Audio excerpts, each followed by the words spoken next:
The grade cricketer is a Twitter stream. It's about playing cricket at the grade level. Boys! Get a few today, did you? To be honest with you, I hate grade cricket. I went into to play for a team called the name escaped me. Obviously, sharing's always a big issue, for young kids coming into a senior cricket team. I think it was like a wet sleeve.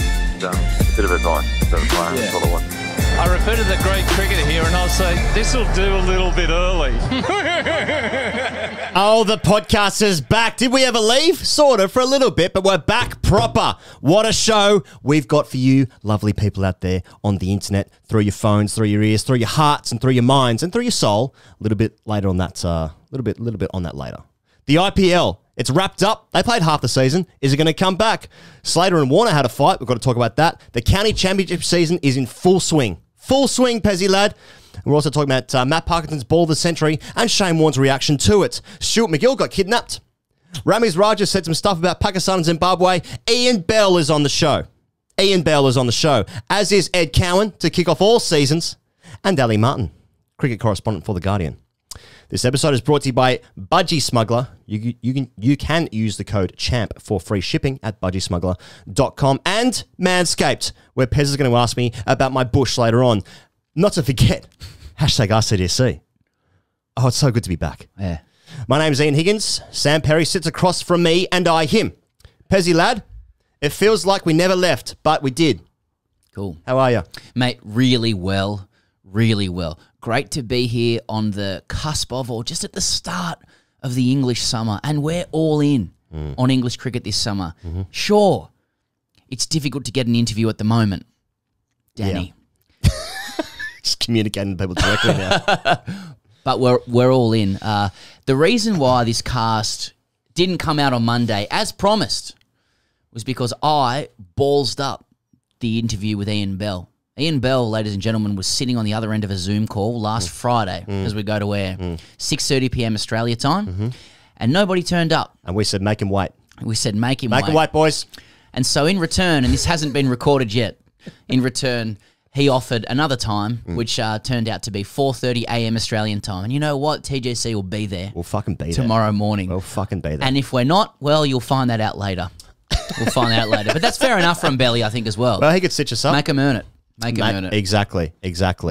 But cricket is back, and the people around the cricketing globe are saying one thing. Fuck! I just want to press that, sorry. Pez, there was an article went round saying that bamboo is better than willow in relation to cricket bats. Thoughts? There was, he goes, and this is the sort of stuff that really gets the loins. What happens to the loins? You get the loins kind of inflamed. Sure. Let me read you bits I think from it's this. if you need penicillin afterwards. This piece, he goes. This piece. How's that for innovation? Researchers say bamboo cricket bats could replace willow by that? Sarah Napton. Right. Okay, so let me just kind of paraphrase this. Please. This is a development destined to send shudders through the nation's pavilions. Cambridge University has suggested that cricket bats should actually be made of bamboo. Right. So according to researchers at the Centre for Natural Material Innovation, bamboo cricket bats would be lighter, stronger, and offer a larger sweet spot. Yeah. The point from which the ball achieves maximum acceleration, as you well know. Yeah, I was going to say that. I didn't know. want to cut you off, but when researchers at Cambridge tested bamboo prototype bats, they found they were twice as strong as willow. Yeah. Meaning they could be thinner and lighter. Right. Thinner and so lighter. if we're going to use bamboo bats, he goes, it'd have to be a regulation change at the MCC because the rules are that cricket bats must be made from wood and bamboo is a grass. Right. Okay. And the sort of debate about being able to hit the ball further echoes issues in baseball and golf, where now they can hit it too far and the courses aren't good enough, the grounds aren't good enough in baseball and stuff, not to accommodate the events. So Dr. Shah, who's in charge of this, gave a quote, there would need to be discussions with the MCC, but we think playing with a bamboo bat would be within the spirit of the game because it's a plant-based material and cane, a type of grass, is already used in the handle. That's similar to Kane Williamson, isn't it? That's right. Yeah, that's a different thing. So what's your initial response to that? He goes, would you be in favour of a bamboo bat? Isn't this the movement towards sustainable materials? I was on Nike's website before, just looking at some stuff, And, whilst they use child labour, sure, but they're also using sustainable materials now for some of their products. The so word sustainable is there's always attached to it. a yin to the yang, isn't there? There always is. Yeah. These sustainable materials, huh? Again, different to Andrew Yang, who we spoke about on a Patreon. That's right, the earlier. Yang Gang.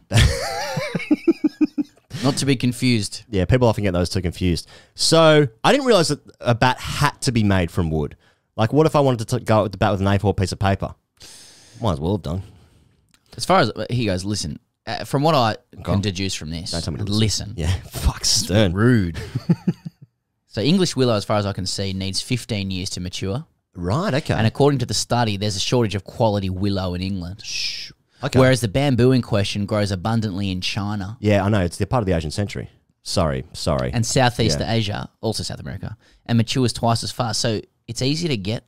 It takes less time to mature. It's thinner, lighter. You hit the ball better. It's cheaper. It's made of grass, so it's of the earth. Yeah. And as you just mentioned, is this not just another nail in the coffin for the Anglo sphere and its centuries of domination, repression, oppression? That is a fine line. Repression more on the English side. Yeah. We can't even get English with those sticks anymore. Can you see Harry Solomons in Kingsgrove Sports Centre? Flogging some bamboo. Oh, scoping out Chinese headquarters. Like real cricketers making a pilgrimage to Beijing. Yeah. To Peking. Yeah. To pick up some bamboo. What's this? 1.9? 1.9, 110? 1.9. You know what I mean? What's that? You know what I mean? Well, it's lighter. Fucking toothpick. Yeah. More of a sweet spot. But we do need to consider what's happening with the pandas. Always moral issues and ethical issues in cricket. Pez, whilst we've taken a break for the last couple of months from what the fuck to become a sustainable materials show. Whilst we've taken a break from the Central Main podcast, the core element of TGC, Patreon has been rolling on during this entire time, and the people have been getting around us. There's been some fucking unbelievable questions the last couple of weeks written in. What else is happening on the Patreon? If you join Patreon this week, you're going to get AskTGC Fridays coming out on, you guessed it, Friday. Yeah. And on this week, you're going to get questions about the following. Some young guys who purchased some hallucinogenic edibles off the dark web from Eastern Europe. Yep. And one of them started insisting he was inside a game of Brian Lara cricket, 99, so you can get more detail on that. Yep. Another guy was shadow batting he just wrote in, shadow batting like Shiv Chandapur drinking whiskey with Alexa playing Warren G's Regulate. Regulate, that's right. Just wanted to understand why he was doing that. Yep. There was another poem written in by someone who... which was pretty much grade cricket's, like describing a character that was grade cricket's equivalent to the man from Snowy River. Yeah. Which is basically like AKA a bloke who used to play a bit of ones interstate, coming to play some park stuff. That's right. That's what the man from Snowy River is an allegory for that. Mostly. And then another one had dreams about Steve Smith and sexual performance. Yeah, that's right. And so if you want to get around that... Now, if you want to get around us, that's patreon.com/greatcricket. You also get access to all of the things that have happened on Patreon since we started it in August last year, I believe it was. 40 plus. 40 episodes. There's all these special interviews just behind. Bit of writing, a little bit of dream analysis as well. It's patreon.com/greatcricket. looser. If you want some moral and ethical support for your cricketing years during this northern summer, southern winter. Pez, also... sorry to sound like a newsreader for a second then. Also, we're doing some things with the ACA this week. We're doing a little careers week for them. Yes. You want to tell us more about that? Yeah, so next week is National Careers Week, and then in conjunction with the ACA, we're putting out an episode each day with a different member of the Australian Cricketers Association, highlighting what they do outside cricket, with little overlays with cricket, why it works, why it doesn't, etc. So next week, on top of the main pod, which will come out on Monday, and Patreon, there's going to be some separate 20 to 30 minute interviews each day with the following people: George Bailey, Georgia Redmayne, Matt Wade, Jess Jonathan, and Tim Payne. Oh, yeah, I've heard of him. And we're going to find out what they do outside cricket and how it overlays with cricket. Indeed. All right. The IPL, Pez. Now, as you know, let me tell you what you've been doing with your life. Thanks. We've been covering the IPL with some daily work for the period that it was on, and obviously it stopped. They stopped doing the IPL because what's happening in India is fucking heinous, unbelievable, horrendous scenes over there. So everyone obviously already knows that, but so it stopped. But it was sort of the first time that Pez, you and I consumed the IPL for what it was, and it's a carnival of cricket, and fuck, it's actually good. Yeah, it is good. Yeah. It is good. I don't know why I'm surprised by that, but it's like the best players in the world all playing in the same tournament. Yeah. So it sounds pretty good. Well, it is. And I think our UK audience understands that because it's not at a good time for them. You pick up a little bit more. In Australia, it's out of sight, out of mind. Could not be the worst time. And also the footy's on. The Bombers are playing. True. Yeah. Okay. Yep. But yeah, I think Aussie cricket fans know intellectually that it's the best, but then you see it and you go, oh, that's just puts a couple of other tournaments in perspective. You know, a couple of things you see and you go, yeah, all right, understand why. Yeah. Understand why it's tough watching clubbies. Yeah. Go around. Yeah. These guys are really good, and then obviously the Indian cricketers, the domestic cricketers, they often make the difference in teams, and they're all pretty much worldies as well. Yeah, So, as you know, I'm much more of a Matador Cup guy myself. yeah, that's true, and I wouldn't have a bad word said about that. I wasn't referring to that. No, of course. No, you're talking about the blast. Yeah, so, I mean, first off, they've obviously called it off. Well, they've suspended it, and they're sort of talking to that. Stuart Ganguly, the president of the BCCI. Call him by his correct name. Call him by his title, Dada. Dada Ganguly. He has suggested that they might try and do it in September, not in India. Won't be in India. Few questions with that. Like what? Are we ever going to see a World Cup again? Yeah. Is the IPL now the World Cup? Because that's where all cricket's going to be played, guys, forever. Once you start consuming India, you're like, oh, yeah, that's it. Start your pivot now. Yeah, exactly, yeah. So, because the World Cup is supposed to be scheduled that's obviously in India as well. Can't be. I can't see how they're going to make that happen in India. So it's probably going to be in the UAE, but they're going to shift the IPL maybe in September. There's some scheduling issues. Ashley Giles, director of cricket for the ECB, has said that the England players will not be available, or very unlikely be available for the rescheduled IPL tournament. I don't know what that means contractually. Australia have got their own things going on. It seems like a massive shit fight, to be honest, but what are your thoughts? Well, I think, just to echo what you said, first things first, the humanitarian disaster of COVID in India trumps any of the subsequent mockery of the power of the BCCI that we are about to indulge in. Yeah, and true, so you know, those thoughts have to go out there first, and rightly so. I think what's interesting about the resumption of the IPL is that obviously the context of it is that a specific window is created in the schedule for the IPL to be played, which basically does not overlap with any meaningful international cricket. Except for Pakistan. We will cover Pakistan, Zimbabwe later. Talk about the tallest dwarf. Yeah.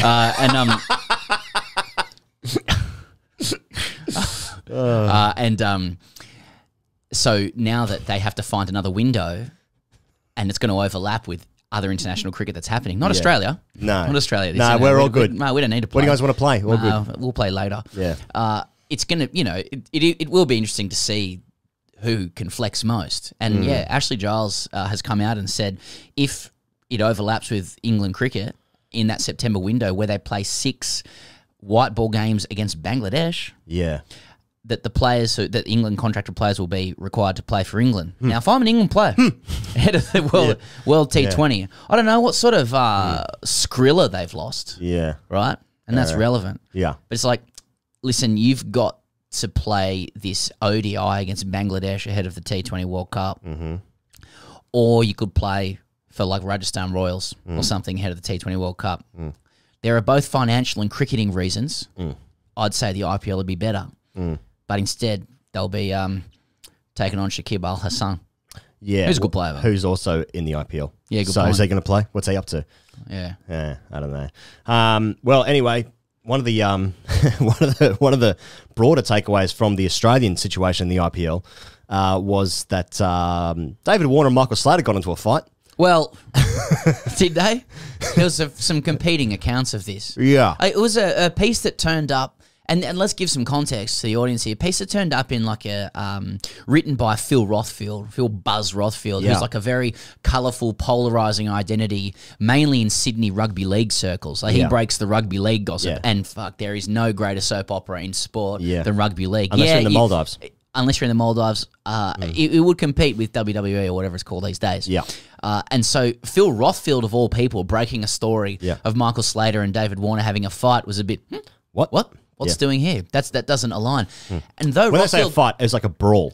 And barroom brawl. And though like Rothfield has been known to like embellish on stories, or he definitely, you know, he in rugby league circles, there's a lot of people who would say he can write fiction. Right. I don't think it's going too far to say that. People Sure. would back that up. It was odd that just out of nowhere, Rothfield's going, oh, yeah, no, those guys had a fight. They had a fight. Yeah. In a bar. But then the follow-up from Slater and Warner just completely denying that anything of the sort happens. Slater's like, we're mates. What? Yeah. And then what? I mean, I don't have Warner's exact quote here. Wait, do I? Yeah. There has been no drama. I don't know where you got these things from, where you get these things from, unless you were here and have got concrete evidence. You can't write anything. Nothing happened. So we could actually pass that a little bit, he goes. Seems a little bit of a... There has been no drama. Well, drama's in the eye of the beholder. I've always said that. I don't know where you get these things from. That doesn't necessarily deny it. That's just asking, who's leaking this? Yeah. I don't know where you get these things from. Yeah. The next one is, unless you were here and have got concrete evidence, you can't write anything. That's not a denial. That's a weird way to say nothing happened. Yeah, that's right. Yeah. Like, if you didn't have a fight, Yeah. if you just had like 10 drinks with Slats and a great laugh, Yeah. and then the next day said they had a fight, you wouldn't be going like, unless you were here and haven't got concrete evidence, you can't write anything. You'd be like, what? Phil, there was no fight. If I just had a sip of that tea and you said to me, you've had a sip of that tea and I said, prove it. Yeah, I'll be like, well, yeah, they're filming it's it. like 9 cameras Yeah, there, that's but right. yeah. But if you... nothing happened. Yeah, exactly, yeah. So I don't know. Pick a couple of colourful characters. Yeah, anyway, and we look forward to the Michael Slater, Scott Morrison debate happening later. Now, Pez, England cricket, which is what we're here for. We're here for it. And we do speak to Ali Martin broadly in a moment's time. We'll just throw it to him in a moment. But just before we get to that, like, cricket in England, I kind of want to know where it's at. Like, where are we at with England cricket? Because last summer was the fact that it went ahead in a international sense. Club teams in the UK had to turn up in whites, no teas. Had to sit in your car to have homemade tea. You had to travel in your whites. Whole thing on the tube to cricket. Fucking weird thing. But it went ahead. And now, yesterday, as we're recording this, was the first day that they've had no cases. No deaths. No deaths in the UK, in either 3 countries there, since June last year, I believe it is. So it feels like things could be on the up here. Things on the move, 100 around the corner, all that kind of stuff. India, big series, Ashes later this year. Could be exciting, but I don't know. I wonder where England cricket is. Are people really excited for it to get back out of the house? I suppose it's more... Seems like more lockdown focused, right? Like they're just getting out of lockdown now. I think, mate, on the face of it, as you said, and we'll speak to Ali about this as well, but they play New Zealand, World Test Championship finalists. They play India in test matches. And talk about the men here, World Test Championship finalists and everything else, owners of the Asian century and the future of cricket. And they have got a T20 World Cup, and then they've got the Ashes. So on the face of it, it's an enormous summer. And they've already played 6 tests this year. Mate, everything is there for the taking. I mean, they could knock off New Zealand. They could knock off India. They can go deep in the T20 World Cup. Yeah. And they can beat an Australian side that I think is vulnerable at the moment. They can beat them. Or at least theoretically they can beat them until I started thinking about Cummins bumping people and my mouth stopped. Anyway, but on the face of it, there's a lot to look forward to, and it is conceivable that they have success in each of those things. Sure. However, I think that the question of whether people are up for, and the 100 is starting as well. Yeah, live it's cricket huge. and free-to-air TV, Yeah, right? yeah. Everything's looking pretty good in England cricket, but I think the phenomenon you're talking about is broader than cricket. I think sport still feels like a bit of a dystopia generally, just without people there. Yeah. There's a lot of contracts being fulfilled. There's a lot of entertainment for people who are at home. I think everybody feels that things still aren't quite right, as like broad a comment as that is. And so I think whatever the feeling is about England cricket is really true of everywhere, more or less. They're trying their best to pack the schedule with things that are exciting, but sport, frankly, hasn't been the same without people there to enjoy it and create an atmosphere. Completely agree. As you know, I consume all sports on the internet these days and little 30-second clips on TikTok or Instagram. And that's why you're a supporter of the European Super League. Just don't see the problem. Best teams play all year round. Perfect. Wait, who loses? I don't understand. But when you get like a little flashback, like leagues, you follow leagues on Instagram, right? And they post like flashback. I'm talking like Premier League or the NBA or ECB online. I'm thinking like, Ben Stokes crushing that ball heading for 4 to win the game. And it's like, the reason why that's so good is the emotion of it all, the fucking 20,000, 30,000 people, whatever it is. When fucking Aguero scores a goal, it's the same skill that I'm watching right now, except I care about it more because there are tens of thousands of people there cheering it on. When LeBron dunks in the NBA and fucking people are losing their shit, that's what sport is. It's the release of emotion, and without that, I'm thinking about the last Test series we had last year in the UK, I mean, with West Indies and Pakistan, it was like, Jason Holder's a good player. Yeah. It's like, I'm just watching a trial game, watching like I'm watching a centre wicket. It's very detached. I think you're talking about energy, just the energy that people bring and that visceral experience of watching people's emotion who are there at the ground doing the authentic thing in an increasingly like digital, detached world. Age, yeah, for sure. Just subtracts so much from sport. Yeah. And I just think that's going to be the case until everybody's back. I watch highlights clips now and see crowds and it's not I'm jealous for the past, but it was like you just see the crowd and you go, oh, that's sport. That's how it is. And I can't wait till people can come back. But here we are. And, as we go to where the Australia, the government federal government released its budget last night, and within that included a stipulation that it looks as like our borders are closed till mid-2022, which I can only presume writes off, say, the Barmy Army coming out in full force. There might be some who come and do the 2-week quarantine, and all power to those blokes, but and they will be blokes. They will be blokes. But yeah, so we have to wait, and I think that I don't know if there's any way around that energy other than to assist mildly with sardonic jokes that aren't not well researched. On the county championship, the thing that sort of piqued the interest the most was Matt Parkinson's ball of the century candidate, to which Warren then took to Twitter. He took to Twitter and he said, was that his first ball of the summer as well? Also, I'm pretty sure Warner played all these trial games before. That wasn't his first ball in England. First test match ball in England. But didn't bowl one in the nets either. Yeah, exactly. I'll just wait. Yeah. So, I mean, Warren's done it again. But apart from that, there's a whole huge Australian contingent playing in the county championship because Australia doesn't play test match cricket anymore. Labuschagne, Neser, Bancroft, Head, Abbott, Siddle, Hanscom, Harris, Dan Worrell, they're all playing county cricket at the moment. Probably trying to... I'd imagine guys like Bancroft, Head, Abbott to a lesser extent, and Hanscom and Harris, and Neser. In fact, all of them. all of them are like, they're probably going to be... They're playing county cricket to try and get in the Ashes squad, I'd imagine.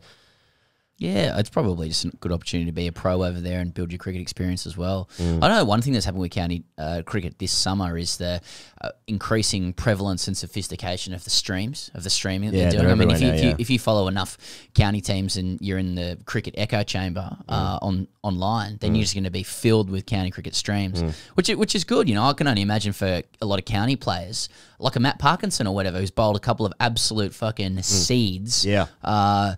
Those balls wouldn't have been seen in the last couple of years. Just that they might have been written about by great cricket writers, but to be able to see it puts their name up in lights as well. So I think amid like a move away into the pure elitism of the IPL and the 100 and stuff like that, it's great to be able to see some of these levels exposed because there's still some really good cricket. I mean, we saw the same thing to a lesser degree with like grade cricket. It seems to be a lot more amateur cricket. I know county's not amateur cricket, but like a lot more of that lower level cricket that's not normally broadcast in front of people, which is good in the internet age.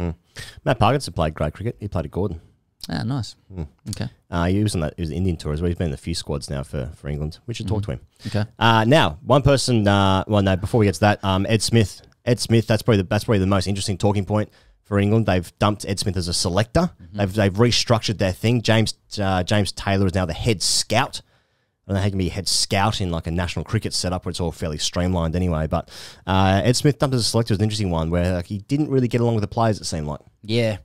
Seemed to like I think he's a real new age guy, like sort of high intellect guy, and you always know, there's always a semi anti intellectualism running through cricket. I'd say less Any so. sport. I'd say less so in England. Yeah, to be honest, but he obviously brought a few new ideas, and once you are past that rare threshold, you're a rare bloke, and you're branded rare for life with an actual brand, a brander. Yeah, that's right. Now we did speak to Ali Martin, cricket correspondent at The Guardian. And you know what? Here he is right now. Okay, in order to supplement the fact that we are just catching up with the English cricket season, we've decided to invite on the chief daddy of cricket at The Guardian as he puts his face to his hands. Ali Martin. Ali, welcome to The Grade Cricketer. Good to see you again, boys. Thanks for having me on, and congratulations on your roaring success as YouTube stars. Okay, yeah. I know what you're doing there. Tit for tat. I know what you're doing there. Tit for tat. Ali, so a couple of years ago, 2019 was like the annus mirabilis of English cricket. And then last year they were trying to salvage as much as they could through a literal pandemic. And this year, on the face of it, is enormous. The men are playing the 2 Test Championship finalists. The 100 returns live cricket to free to air. There's a T20 World Cup. The England white ball side would expect to go deep. And then there's an away Ashes series against a potentially disgruntled side, depending on who you listen to. What is success for the England men's team this summer? Success for the England men's team this summer or this year? Good. That was a trick question. Yeah. This year. And you passed. Yeah. This year, I would say that the World Cup, that World Cup, uniting the belts, getting the 50 over is already in the bag, getting the 20 over on board as well to unite those 2 belts and to win back the Ashes. They're the 2 clear priorities. And it's interesting actually because I was chatting to my boss the other day about how we cover the summer, and he was sort of saying, we don't want to go too Ashes heavy because the Ashes is still to come and India are a big deal. And I agree with him. I agree with him to a point. Obviously, he's my boss. I've got to agree to him up to a point. But I did make the point to him that the way England are talking, that's how they're talking. So if we're reflecting it, if we're putting everything, certainly in Test cricket, through the prism of the Ashes at the end of the year, that's because that's the way the team are viewing it. So, we'd be reflecting that. That's how they're going to judge it. I think that's when it was all kicking off in India about the rotation policy and who was being rested and all that sort of stuff. I think that, there's a lot of people, jumping on that, but ultimately we'll see the fruits of that by the end of the year. It will either have worked or it won't have worked, but that is ultimately how this team will be judged, over the next 12 months. That's interesting, Ali, because I'm not sure if you caught what happened in Australia last summer, but India just snuck a win in the final match. But I was just sort of interested if, and obviously then England got decimated in India, especially in the last few Test matches. But would there be a similar reaction to what happened in Australia if India go and win in England this summer? Well, as far as I could tell, the reaction from Australia to losing at home to India was just to stop playing Test cricket, right? So they're just not going to play anything until the Ashes because things could get worse. Is that right? That's right. Okay. Well, I don't know if we could do that here because there's so much already booked up in the calendar over the next 12 months. So I think they'd have to keep playing. The psychological impact, you know, do you think it would impact the soul or the psyche of the nation? If India was to go over and do England over there? I think it would certainly get us wobbling before the Ashes. It would set people, it would set sort of nerves jangling about how well prepared we are for that series. I think also looking at India's pace bowling attack, then they have got the players to do it. So England should be wary there. It's not going to be the same as England in India, which I think Rob Key described it as fishing with dynamite, which is basically prepare those tracks, get Ashwin doing his thing. England didn't have the same bowlers to compete with that, and likewise their batsmen were just completely out of their depth as well. So it's going to be a much more even contest in English conditions. And also India are going to have this World Test Championship beforehand. So, they're going to be, you think, well attuned to conditions. So it's going to be a great series. And you're right. I mean, I hope it doesn't get just swallowed up by Ashes chat, but it will ultimately be about whether England can forge a team in the space of 7 Test matches to go and win back the urn at the end of the year. Were you suggesting that, unlike the India series over there, that it will be proper cricket over in your place? Selector... Nothing of the sort. No, sorry. Selector Ed Smith has been axed, and most of the reporting of that focuses on the idea that, they just wanted to give Coach Chris Silverwood more agency in selecting teams. It's his team. The Ashes is on. Pretty simple thing. But realistically, how much of it was down to tension with Stuart Broad? I don't know. Yeah, probably 90% or something like that. No. You don't mess with Broad. Yeah. No, it's interesting. I mean, look, there was no love lost there. It was a bit of an open secret that Broad wasn't Ed Smith's biggest fan. I think he tried to pension him off a couple of times, or at least. And to be fair to Ed Smith, part of his job is to oversee succession planning, right? And we've had these 2 champion new ball fast bowlers for the best part of 15 years or whatever it is. It's been so long, we're so used to it that he did have to start looking ahead to the future. But the problem is you've got 2 blokes with incredible records and big egos, and they don't want to miss games. So he was always going to rub up against them. I think overall, though, realistically, it's a combination of things. I think Ed probably oversaw a new sort of approach to selection, which was a bit more enlightened, bringing in more sort of data and analysis and making the system a bit more sort of efficient, and less about sort of, going down to a county ground and talking out the side of your mouth to the local coach to find out who looks in good form or what have you. So I think Ed, in that regard, he probably actually sort of, laid the foundations for his own departure, because he set up such a good system in place. And then possibly personalities came into it a little bit as well, a little bit of, who's in charge of what. I mean, there were two famous blow-ups with Stuart Broad. One was after the Barbados test, where he was dropped, and Smith was on tour, and at that point was probably slightly overreaching in terms of his influence on the final 11 that took the field. After that, he had his wings clipped a little bit, and it was very much, you pick the squads, captain and coach pick the team. But I thought it was pretty telling after the Southampton game in the Southampton test match last year, when Broad got dropped. Obviously, he went into the diary room and gave it the full big brother. That after that, it was Silverwood and Stokes who essentially left him out of the team, but he immediately went to Smith to take it up with him. So I think that's where, looking at it, English cricket had probably got a bit confused as to who was responsible for what and whose decisions were being made.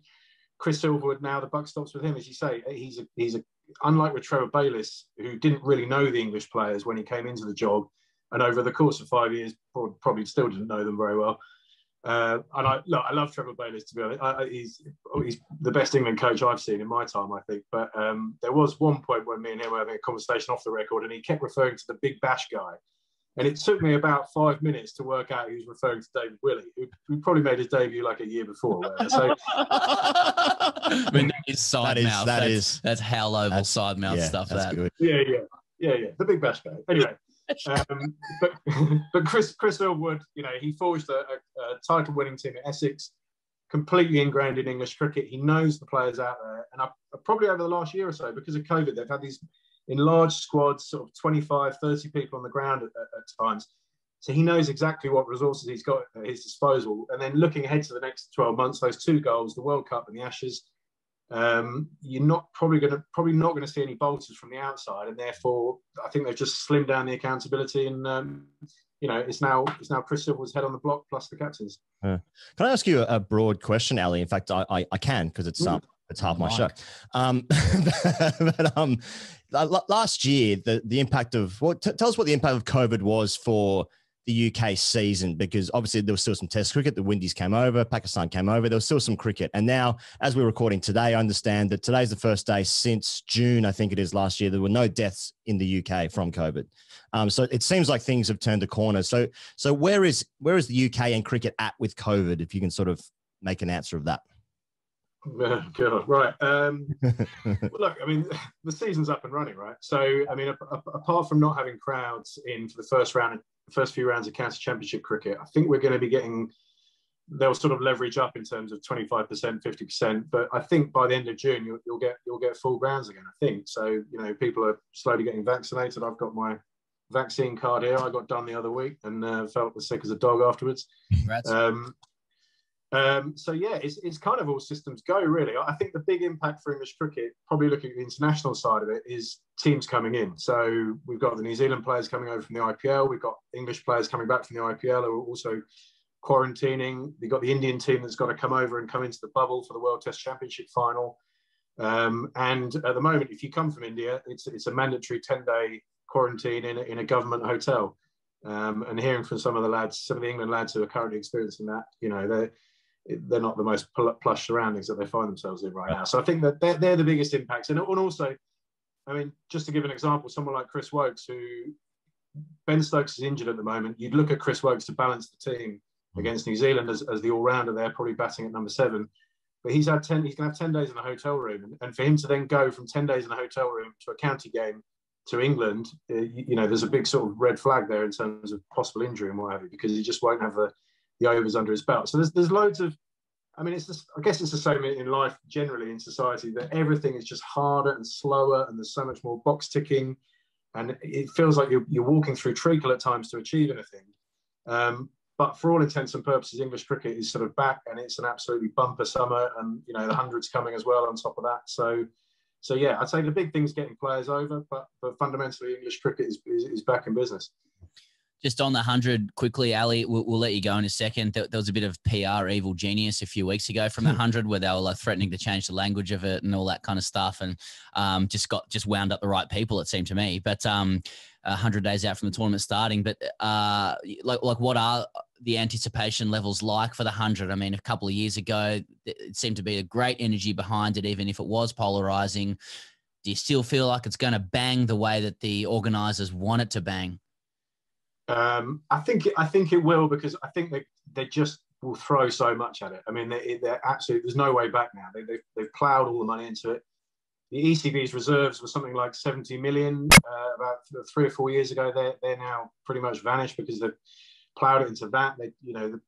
It has to work, essentially. As to whether it's generating a buzz, I'm not sure at the moment. It's weird. We're still in the stage where the people that are really promoting the people on the payroll. So you've got commentators, you've got pundits, you've got players. In terms of sort of organic, sort of grassroots enthusiasm for it, I think maybe as a country we're slightly sort of cynical at times, and we like our sort of heritage organisations like the 18 counties and what have you. I think energising the sort of average cricket fan is yet to happen. I think ticket sales sound pretty good, and I think there's I think parents and people, families are looking at it and thinking this might be a nice thing to take my kid to 2.5 hours. I can get them home at a reasonable time, etc. It might not be full of beer boys singing Sweet Caroline and all that sort of stuff. So I think there's an appeal there, but it's we've still got a bit of time to go. What is it? It's going to be school holidays, middle of July, so there's a bit of time to go still, and there's not much of a buzz. But it will build, because I think Sky and the BBC will just pump so much into it in the build-up. We're happy to sell ourselves comfortably. If anyone's listening out there and wants to put Johnny Bairstow up in exchange for activating grassroots fans, and we'll sell ourselves without problem, but unless you put him up. Ali, there's so much more to talk about, but I think we'll save that for another week. Thanks so much for joining us and getting us across where England men's cricket is, at least at the moment. And it's going to be a bumper summer. Cracking. Cheers, boys. Wonderful to speak to Ali Martin there. Pez, let's get into some real stuff here. Hey, Stuart MacGill got kidnapped. He certainly did. Now that's He certainly did. That's a fucking the reaction to that online. It's okay, so I probably should just tell the story for those people perhaps in England who have not seen this. Stuart MacGill was kidnapped by 4 men. He was driven like 60 kilometres north of Sydney, where he was kidnapped in Sydney. 60 kilometres out of Sydney. Was it southwest? I thought it might be not. Southwest.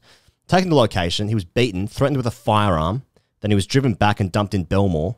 He then hid in a hotel for 6 days before he contacted the police. His life was in danger, he believed. In fact, actually, the police had said that. So now the reaction to that was very you remember Robert Allenby vibes, where he said that he got kidnapped, but there was no evidence of a kidnapping. He had like scars on his face and shit. It was like in Hawaii about 10 years ago. Yes. But this is obviously much more. Well, this is much more real because the police are involved and there's evidence to suggest that this actually did happen. So, but it was just the reaction to it was like, that's fucking weird. Yeah, and like a really just from in terms of our wheelhouse with it, like that kind of story is so unexpected and so novel. It almost it lends itself to to really like a novel reactions online and stuff. But like we're sitting here at your place afterwards and going, this is grim, and especially the level of detail that's in there and the realness of it. It just feels like it's like, well, how it's not overly comedic, really. You actually worry about the guy. It's a very, very grim situation. Though I did see Sam Taunton, the Australian comedian, who had a show this year called Rooster, and he's a very good comedian. He did say, well, these are the lengths people will go to understand the mysterious art of leg spin. I think that's good. That's good. That's probably the joke in it. So, as you know, Pez, the restaurant, I think MacGill was actually kidnapped from his restaurant. His general manager at the restaurant. Yeah. Kidnapped by a guy that formerly owned it. Yeah. And so that restaurant is opposite where I used to live. So I used to just see him all the time. I know the area, and I don't know MacGill very well, but my point being is that, like, I just get the sense that MacGill has been mixed up in some weird people for a while. I don't know that. I just get the sense. And I'll put that out there then. yeah, exactly, yeah. But also, like, when guys who have links to the Comancheros, which are a bikie gang in Sydney, those guys are scary motherfuckers, and they don't just come around just because, like, you mixed up in some stuff. Well, in the papers, it like the police said he was inverted commas here, like there's a quote, not involved in any other backstory that leads him to having a personal debt. Yeah. Now, it is the police, so I suppose we have to take them at their word. Yeah. Said he didn't owe any money, but there was a personal relationship with these people, but there's no backstory to it. Didn't owe him any money. Okay, they just picked him up and just want to get that baggy grain. Get their hands on a baggy grain, don't we all? Well, he bowled a good wrong. That's a good point. Yeah. Yeah. He once bowled a wrong at the SCG indoor nets that hit the wicket and spun up at my chin. I don't know, man. Like, as a flawed individual myself, I just hope MacGill's okay because that's kind of the thing. That level is quite. That's quite a deep level. He was so scared that he didn't go to the police for 6 days. Like, his life is in danger. I read some quotes from his girlfriend. They're still terrified. Friends and family threatened and shit. Like, fuck that. Like, what's that about? There's some names out there now on both sides. Exactly. It's, I worry about him as well. I hope he's okay. I hope he gets well. Yeah. Yeah, exactly, yeah. Now, Pez, before we speak to Ian Bell, we need to wrap up this very important test series, Pakistan and Zimbabwe, where they played in, I almost said Harambe. Which is a city right next to Harare, Zimbabwe. Pakistan fucking smashed Zimbabwe in both test matches. Yeah. They played both tests over about 45 minutes. First test, Pakistan heaps. Fawad Alam got another 100. He's got quite a turnaround because he scored runs in New Zealand as well. Babar Azam, first ball duck. So he's out of the big boys. Not that he was ever in it, but he's out of it. Zimbabwe rolled for 176 and 134. Second test, Pakistan, 510. Heaps. Abid Ali, 200. Heaps. Azhar Ali, 100. Babar Azam, 2. Yep. So he scored 2 runs in 2 tests. And then Zimbabwe did not get any runs. Tabish Khan was the oldest debutant in the test in 66 years. He's 36 years old. There's something. But the main takeaway from this is that Ramiz Raja... our mate. I forgot we met him, said... such mismatched series should not take place. Test cricket is already under pressure and very few people watch it. If you show them such one-sided matches, then they will switch to watching football or other sports. A 3-day test match is a joke. I think both of these games went for 2.5 days. I saw on Crick Info that, like, the live commentary upon it finishing said, there it is. History for Pakistan, or exclamation marks. First time they've had 3 bowlers with a 5-wicket haul in the same test and only 6th time overall in test cricket history. First time since 1993. Like, does that stuff do anything? Fuck me. Does that stuff do anything for you? Could not be less erect. That statgasm stuff? That's not for me, mate. Oh, really? Yeah. Oh, what? You head home and, like, tell people that? Yeah. Yeah. Three of them took 5-for. Oh. Yes. Yes. Boys. This is only 3. You walk through the door, slab on your shoulder. Boys. Guess what? Fucking get it. They do it. 3 of them got a bag. Yeah, that's what. A bag. 3 of them got a bag. Yeah, I'm listening. Christmas in July. Snowing. Does Ramiz have a point? Does he have a point? Yeah, I guess so. I said tallest dwarf earlier. I mean, that's yeah. You can't be pumping people that much. But I saw Jared Kimber on Twitter said that New Zealand took 39 years for them to win a series, and now they're in a Test match championship final, which is a confected thing that never existed until 2 years ago. But I take his point that, like, teams have got to be shit for ages before they're good. Look at Sri Lanka. Sri Lanka were terrible for ages, won a World Cup in 96. Now they're shit again, but still. It just probably takes a bit of time.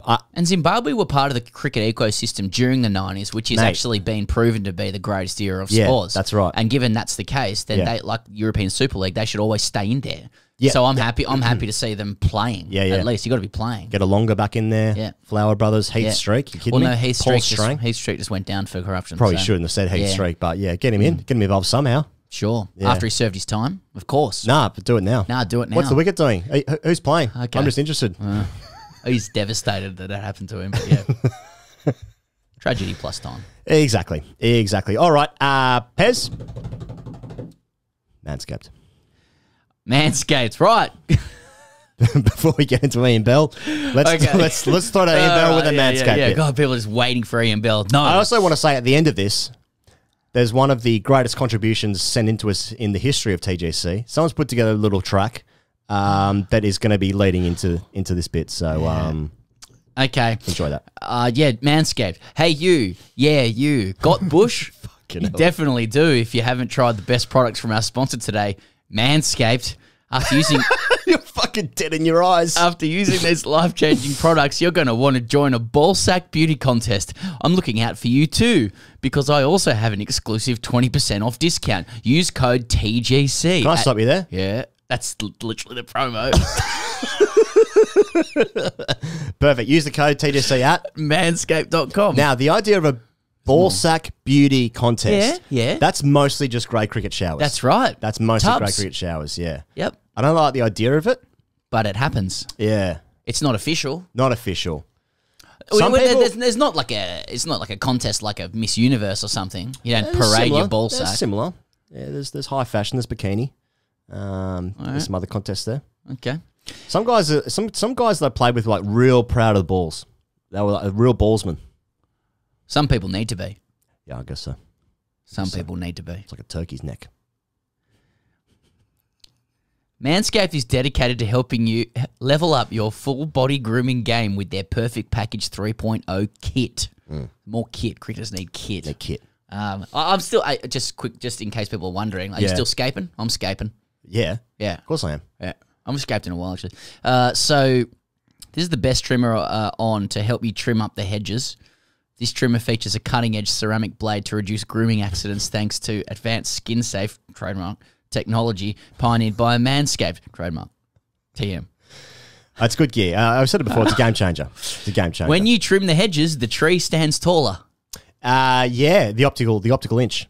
The optical inch. I mean, if you actually have hedges outside your house, forget the metaphor. Yeah. Can you say the metaphor again? When you trim the hedges, the tree stands taller. Yeah. I don't think that actually applies to trees necessarily. I understand in relation to a penis.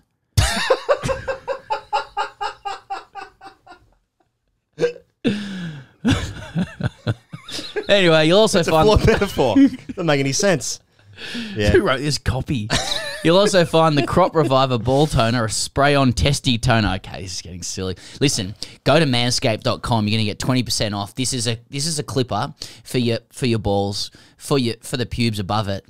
Actually, other places if you want as well. You can use it in the shower. Yep. You get a whole bunch of other products around it. We use it. It works really well. If you're new to the show, it doesn't actually cut your balls. It's actually good. It's actually good. It's a good product, and you're going to get 20% off. Now, Pez, I don't know what the shower situation is in the UK. If people can travel again to games in their whites, let us know. Yeah. Or if the shower's back open, if the clubhouse is open, the full capacity of changing rooms, shower usage, hot water, all that kind of shit. But if you're back for the first time and being a shower king is part of your identity at the cricket club, you need Manscaped.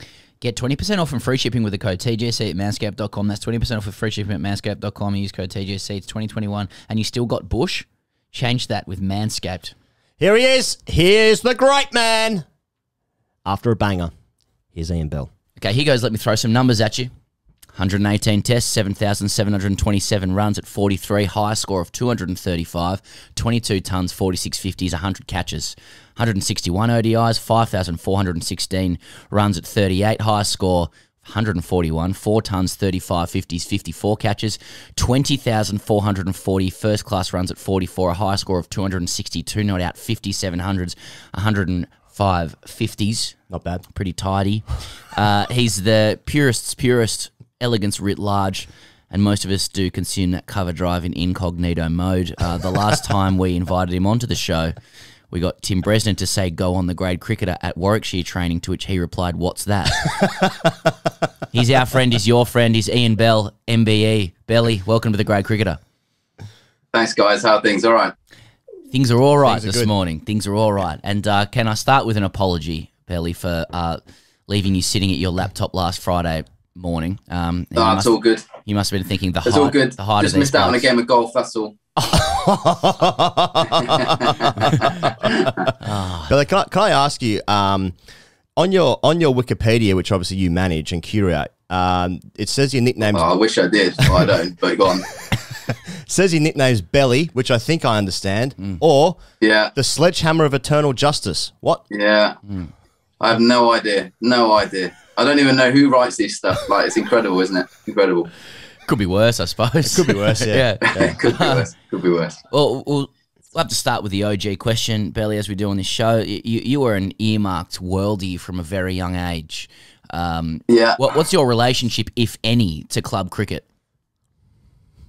Oh, massively. When I look back, I mean, there was a couple of stages, really. I think, first I was very lucky playing in the Birmingham League where I did, which is obviously a strong standard of club cricket. And I had a team that actually, or I suppose a club that actually allowed me at 14 years of age just to open the batting and go and play, do you know what I mean, at the highest level. So again, without that opportunity and exposure to, men's cricket at an early age, I don't think I'd have got to where I got to. So it wasn't always about the wins and losses with that group, that team. We had a good side, but it was also about giving youngsters opportunities. So very grateful, to that team at Cowan of Warwick. Actually, my son's playing an under 9s game on Sunday back at my old ground, so that'll be an interesting one. And then actually, playing club cricket in Australia in Perth for University of WA, that for me was another massive part of my career or movement, really, because I probably played a couple of years already for Warwickshire, burst on the scene, did really well. As you do, your second season's a bit tougher and you've got to figure things out.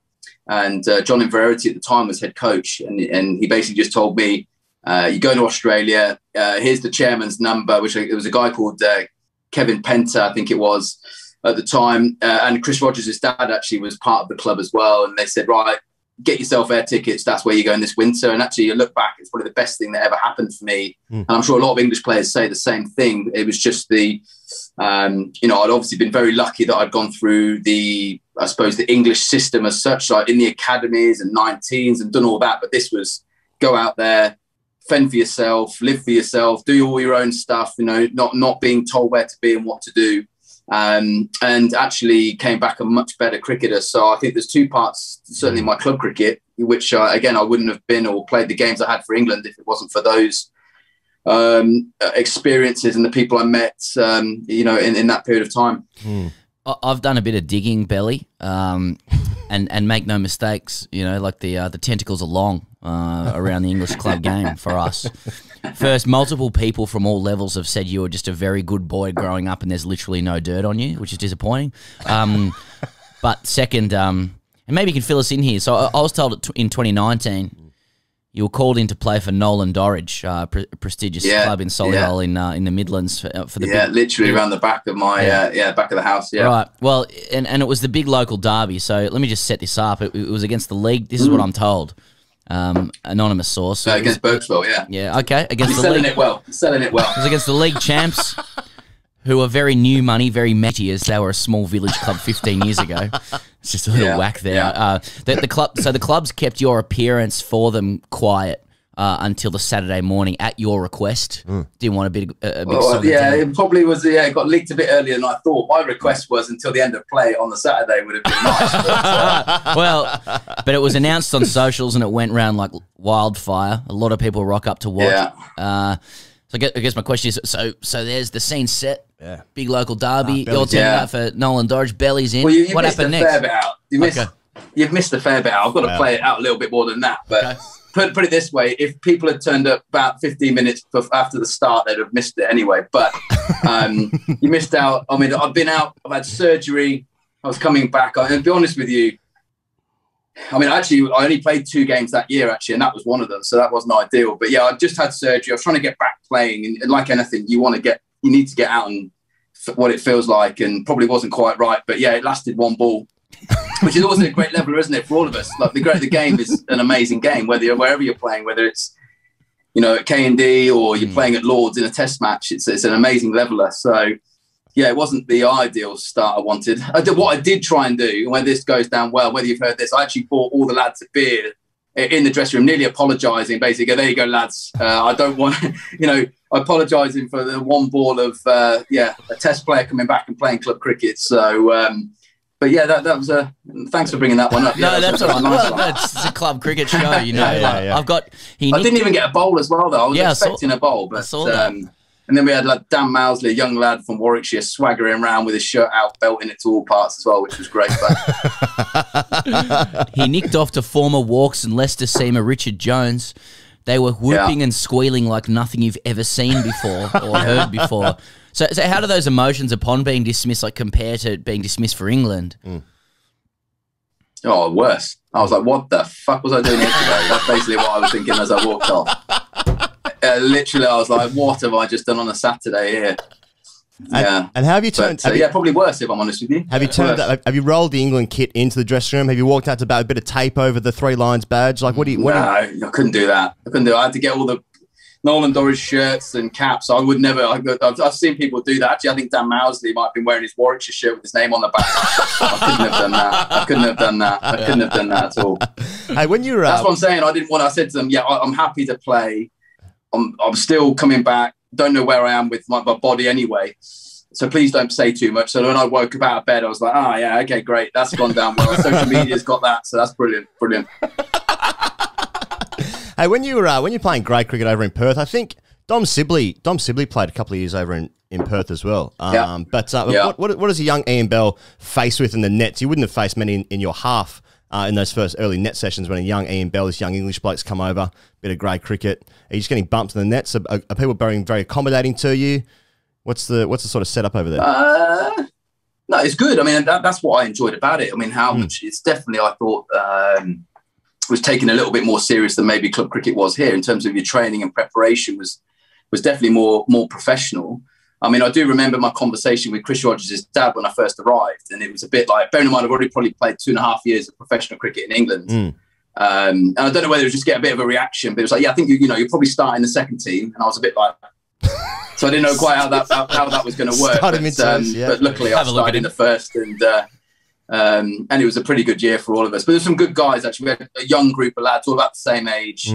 A couple of the guys on the Warriors staff as well. So, we had, and they were available a lot of the time as well, rather than maybe the first team boys who only played once every so often. But yeah, we had a good group. And as in anything, I felt like it was a nice balance because, we played hard on a Saturday, but in the Saturday evening, we enjoyed ourselves a lot as well. Yeah, I bet. Good circuit in Perth. But the 2005 Ashes must be at a weird time in your career because you only played 3 tests, I think, beforehand, and it's arguably the best test series ever. And it's sort of at the beginning of your career, you achieved so many great things after that, and you probably didn't achieve it, the heights of your career in that Ashes series necessarily. But how do you reflect on the 05 Ashes series now? Because it's just, you probably watch it 3 times a day, but in terms of in your career, it's like you did better things than that.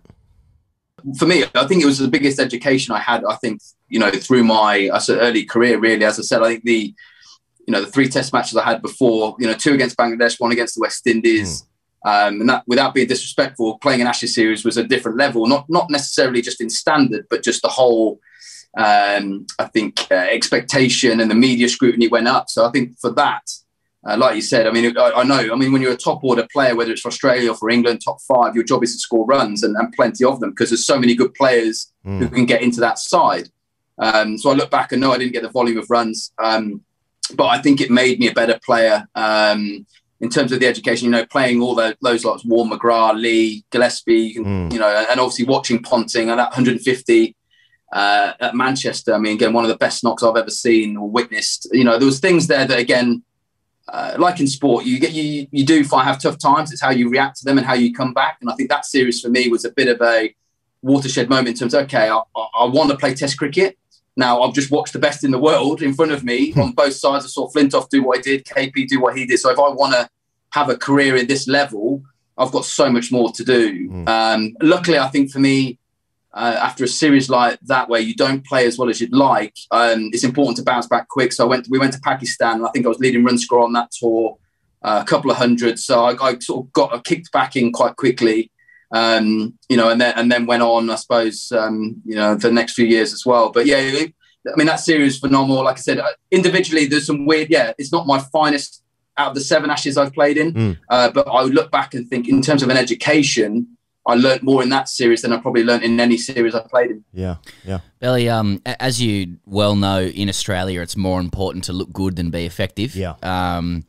Like the player with the chest and the biceps and the crisp stroke play will always win the affections of the public over anything that looks yuck.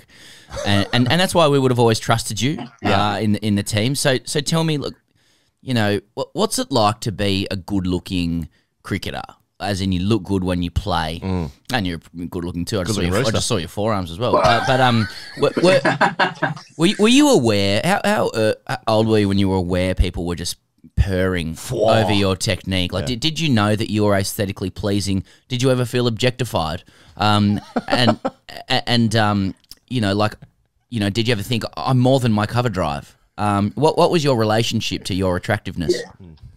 Look, I think when it works two ways, doesn't it? Obviously, it's nice. I mean, like you said, when you retire and you step back out now and you look back and you actually, you know, you spend a lot of time worrying about numbers and averages and all that stuff and all the rubbish that comes with it. But you look back and actually at the end of the day, it's an entertainment business, isn't it? You're trying to, yes, you want to win, and obviously winning is important, especially the Ashes. But the most thing when you retire now and people say they enjoyed watching you play, obviously is it's nice to hear. But I think, yeah, it's sort of what goes both ways. Because again, like sometimes, you know, for me personally, if I got out in a certain way, sometimes it looks like I wasn't trying, or I wasn't, you know, crabby enough to make it look like, you know what I mean? And I think it goes both ways. There's the nice part, but also the bit that people go, oh, he just, you know, it's just a bit effortless, and he should have actually got into the ball, or he got out in a certain way. Whereas somebody that makes it look a little bit harder is always scrapping away.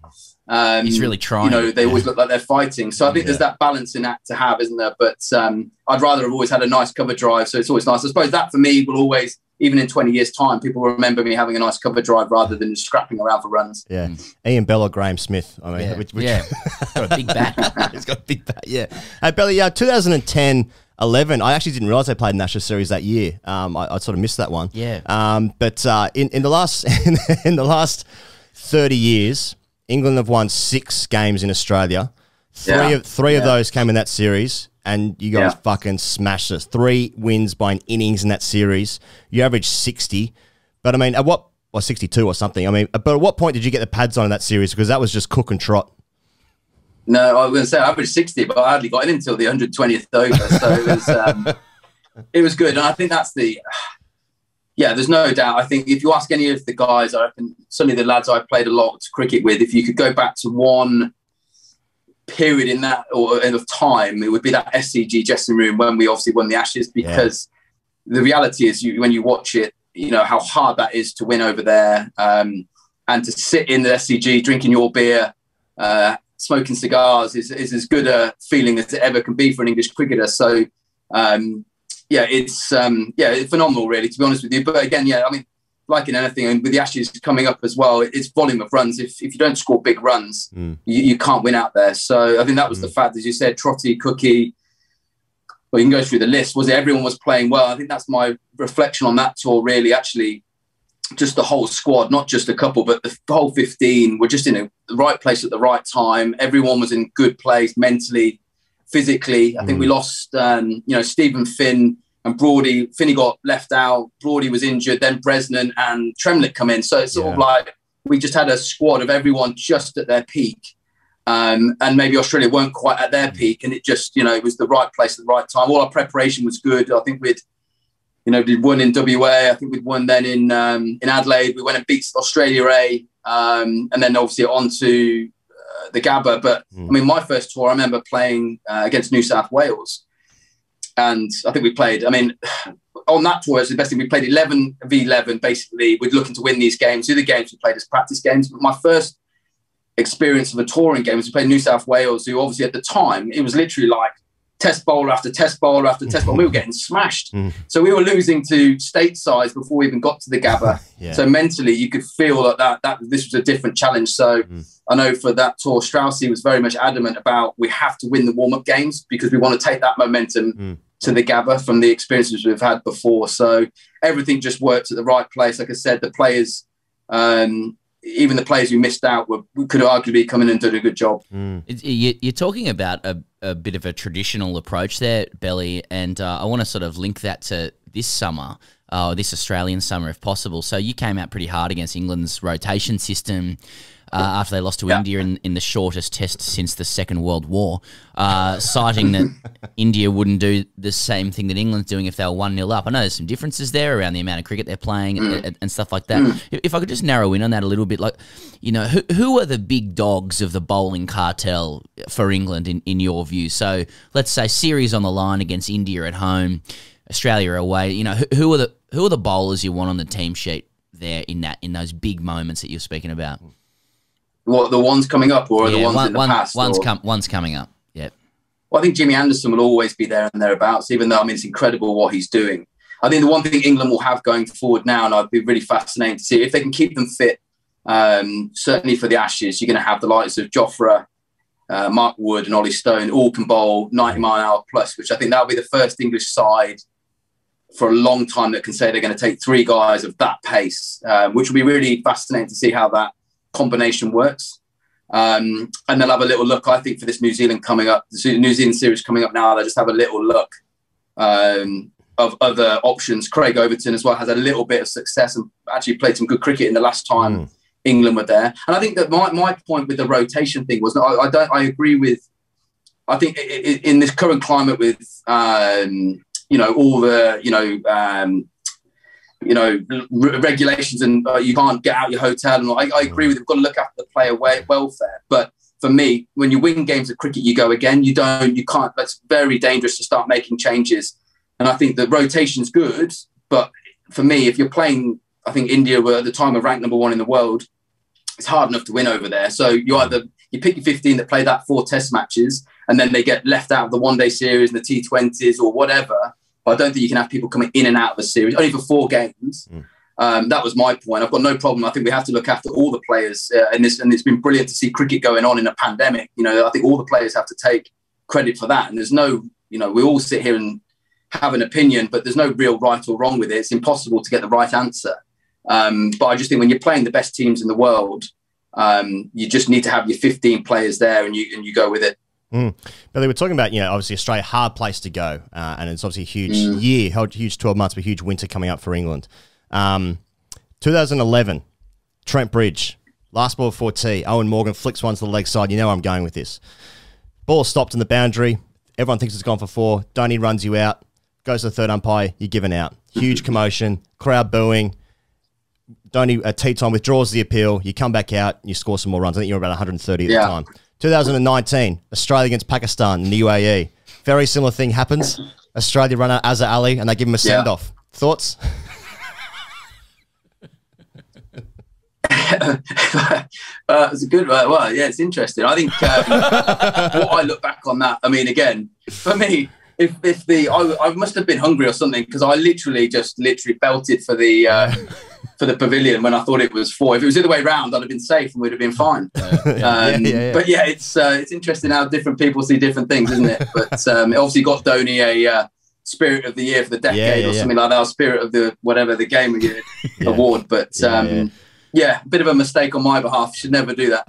So what was peak Ian Bell? Was it 2011? I think you hit 500s in the year, or 2013 you dominated the Ashes, player of the series, 300s in the Ashes series. What's peak Ian Bell? What's peak? Yeah, well, probably again from 11 to sort of 13, those 3 years really. But as a team as well, we were winning home and away, which is again to say in that period that we'd won in Australia and won in India as well, which again are so hard to do in Test cricket.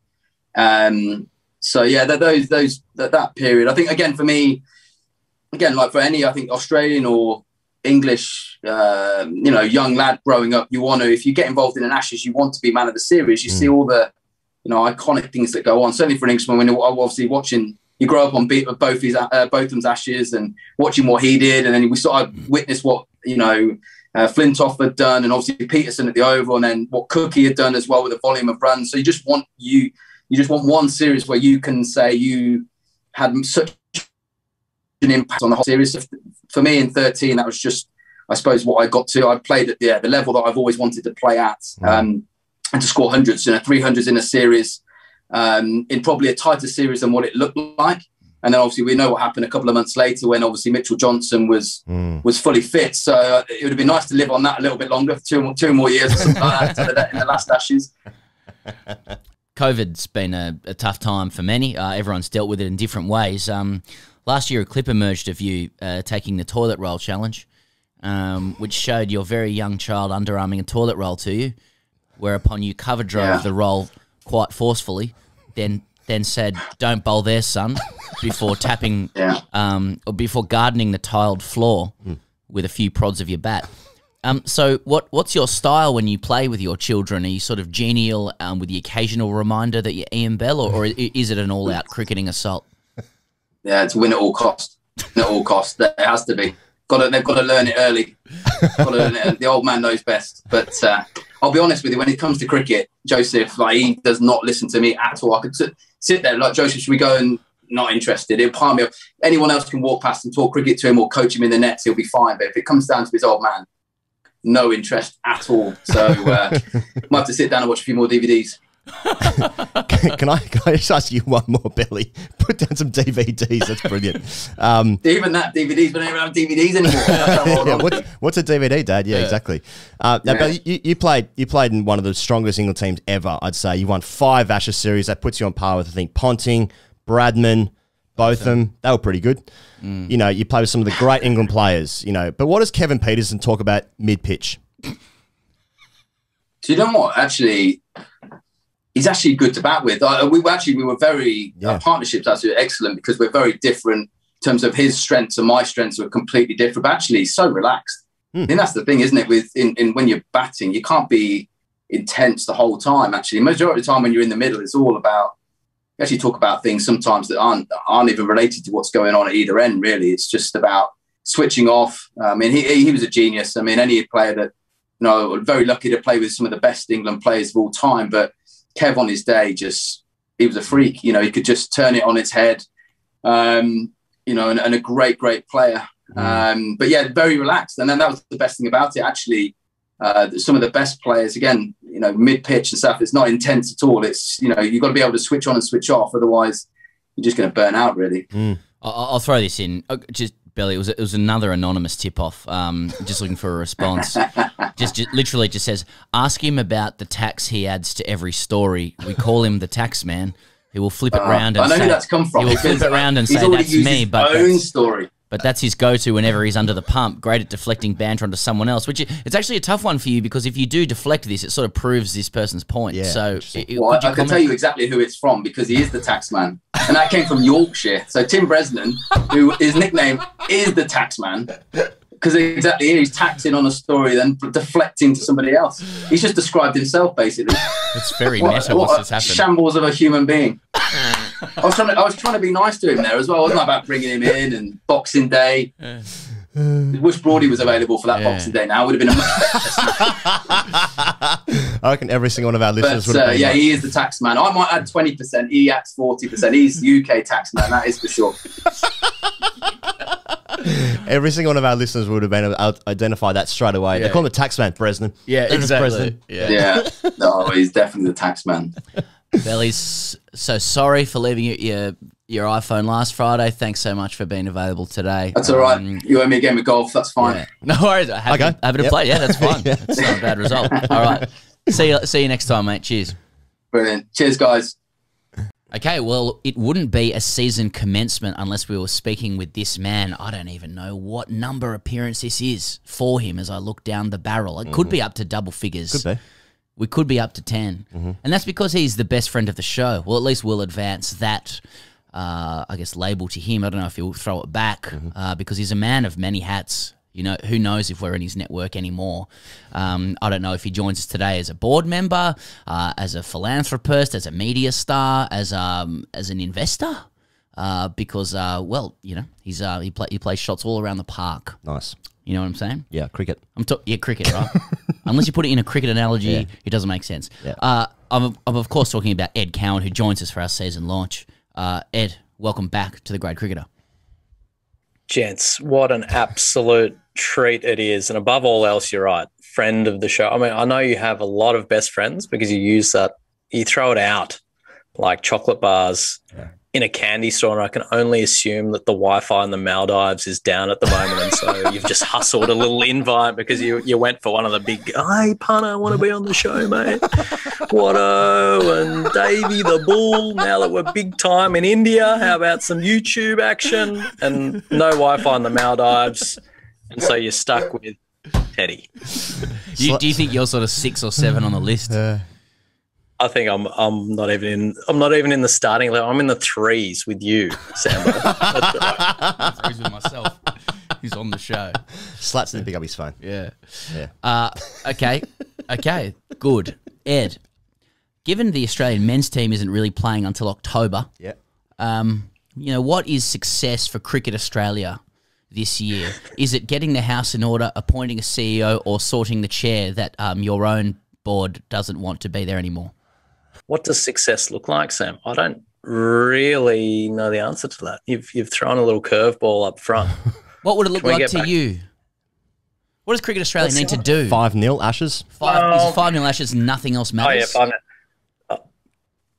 No. So I actually think, and you'd appreciate this, Pez, from your corporate days, pre-comedy routine, that the best laid strategies are put in place in the off-season. And so for Cricket Australia to succeed for the coming season and the seasons after that, they need to start really identifying what the strategy going forward is. Because unfortunately, the big 2 drivers of revenue, one being international broadcasting rights, are decreasing, and the Big Bash has kind of plateaued. So how are we reinvigorating the game in Australia? I don't know. It's up to the board and the senior leadership to take the direction. You would have had a bit to do with Michael Slater, and Dave Warner was your opening partner. So given that there was some exchange between them, or maybe there wasn't. Well, you can't prove it. Should we can't put prove anything, mate. Don't prove it. You can't prove anything. You can't. If you can't prove it, you can't write it. Can't write it. Can't write it. Can't write it. What can you write? Nothing happened. I mean, someone just made up that we had a barroom brawl because they were well, it was Phil Rothfield between the martinis and the swimming with the dolphins and surfing. They're mates. Point break. They're mates. There was a brawl. Yeah. Should we put it down to like? But we're best mates. We're best mates. I'm sure.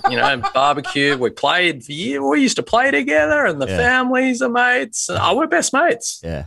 Best mates. Is that just like does that happen between opening bats at the top? Like a robust discussion between opening bats, maybe about some political issues as well. And have you ever been nailed by Buzz Rothfield in the Telegraph? Oh, okay. I mean, that Buzz, I've been under the radar, which is amazing. But I don't know if you can remember, Pez, but when the ACA were having a little moment with Cricket Australia during the MOU discussions, Slat showed me the full force of his power spot on the radio. Worth digging up on the old Google. He went to town on you, mate, little Ted, unfairly. And all I could think about was him and his Ferrari with his speed dealers on back in the day. Back in the day when life was going off the rails, thinking the temerity of the man. So I can only imagine the level of conversation that the Bull and Slats were having. Hell of a sounds like it was while sipping their Mai Tais. Yeah. Sounds like it was just a normal chat. Yeah, they were just singing underneath the Southern Cross I Stand. That's right. In the Maldives. Yeah. Hey, Ted, you were saying before at the top of this that, Australia don't tour anymore, so all of our players who have test hopes, they want to go and now play county cricket. Even Pete Hansom's our captain of Middlesex, which is the thing that I learnt today, which says more about him than me. But you played a bit of county cricket over there. Like, what were your experiences playing county cricket? Were you looked after well over there? People were very kind to you? Were you the big alpha dog? What was it like when Ted was going over to play county championship stuff? Honestly, some of my best memories of playing county cricket, and they're somewhat competing memories because I had 2 very vastly different experiences. I had the joys of the big test venue, Trent Bridge, playing for Nottingham. They give you the fast BMW and the nice car, and the breakfast is served every morning. And the year before, I'd played at Gloucester, where if you wanted anything but a cup of warm water during the drinks break, you had to leave £2 on your change room seat so they could buy you a Powerade from the vending machine. So I'd say You've seen it all. True story. I have seen the full spectrum of county cricket and loved it all because it really is. It's a wonderful game it's a wonderful place to hone your skills, but the people involved in the county game, the volume of cricket you play some great venues. I absolutely loved it and still have some great friends that were born out of it. So yeah. Wonderful experience in the little Alfa Romeo going down the highway, from Costa to Costa in the car that Gloucester couldn't afford to pay for, so they'd hired it from some bloke in the twos who was a mechanic. Getting my crappy coffee along the highway. Compare that with the next year on the BMW. Head top down, hair out. Drive with a baggy green on. Yeah, probably. That's why I got so faded. I only played 18 tests, but got so faded is because I did wear it down the middle. That's right. Bit of coastal erosion. So Ed, could you compare and contrast the social experience of county cricket versus first class cricket, grade cricket? What are I know that's a really big question, but like, if you can carry yourself in a Sydney University grade cricket training dressing sheds, like, could you make it in county cricket? Could you manage yourself? Socially, very much so. I think they actually, the joy of county cricket is they don't take themselves too seriously. I think from a cricket point of view, depending on what division you're playing and what club you play at, it varies between the very best first class cricket in the world. If Yorks are playing Nottingham at Trent Bridge and the Test players are playing, it's a wonderful standard of cricket, right down to Derby playing Gloucester, and it's at best probably second grade. Pez, you could even maybe turn out for the Gloucester Gladiators at some point. Little nuggety bloke behind the stumps. So from a cricket point of view, you get the full spectrum. Socially, wonderful place to play cricket. And an example, Trent Bridge, there's a wonderful pub inside the ground, the Larwood and Vosk, one of those beautiful English gastro pubs where you get your Guinness pie, like it's packed out every night. But after a day's play, the team, rather than, going back to their room and getting Uber Eats, you'd go to the pub and have a pint with the opposition and actually socialise. There's so much cricket that the only outlet to socialise is usually during a game. So people, I think there's a bit more camaraderie at times between teams, not camaraderie, but jovial relationships that are built. So it was wonderful. We saw a great conversation, one of the great conversations on Twitter, during the England-India Test Series, Ted, about, what is proper cricket, wickets turning too much versus swing. And you sort of see this a bit in county championship where, a 45-year-old bloke can just bowl stump to stump and get out Marnus. So, what is real cricket? What's real cricket? It's a very metaphysical question that I don't even know I have the answers to. But Darren Stevens, on his 45th birth. I mean, that gives me hope, doesn't it? A little Big Bash comeback, some flat leggies for maybe the Thunder. I've seen John O'Cook bowl for the Thunder. I can bowl some of those. I'm only 38. I'm still in the absolute physical prime of my life. Play a couple of shots in the middle order. Yeah. Straight to the bank manager, new house. Thanks for coming. Could sort of clip that up. That's basically the attitude of pro cricketers playing T20 cricket. Hey, straight to the bank manager, new house. Thanks for coming. Ed, last time we spoke, I think it was the season opener again. We set the scene for the summer with what season are we opening here? I don't know. I'm so confused. Like for me, last time I checked, it's the 12th of May. I'm thinking it's footy, and you're talking season openers. So what are you working? I know you're big in India. Are you now trying to be big in the UK? Are you going the global game next season opener in Holland maybe next week? No. It's a Canada T10 league we're trying to get into. So great. Some good big teams. market. Big market. And so anyway, just back to the question. When we started last season, we talked about the Australian captaincy debate, Cummins v Smith. You sort of came out fairly strongly, said Cummins, culture carrier. I think it should be Cummins. You're on the New South Wales board. Cummins was captain, put 2 and 2 together. Since then, Smith's confirmed that he wants it if it's available. And Langer then said a couple of weeks ago he was just going to nail this on the head when he said Tim Payne will not be captain. So that's clear. The old double negative. Yeah, but And Imran Khan's the Prime Minister of Pakistan. And so anything can happen. Anything can happen. So what did you Sky's make? the limit. Dream big. Here goes. What did you make of well, Scott? Yeah, I would like to dream big like Imran Khan when he was out playing grade cricket. But what did you make of Smith's? Dream big times 2 most nights.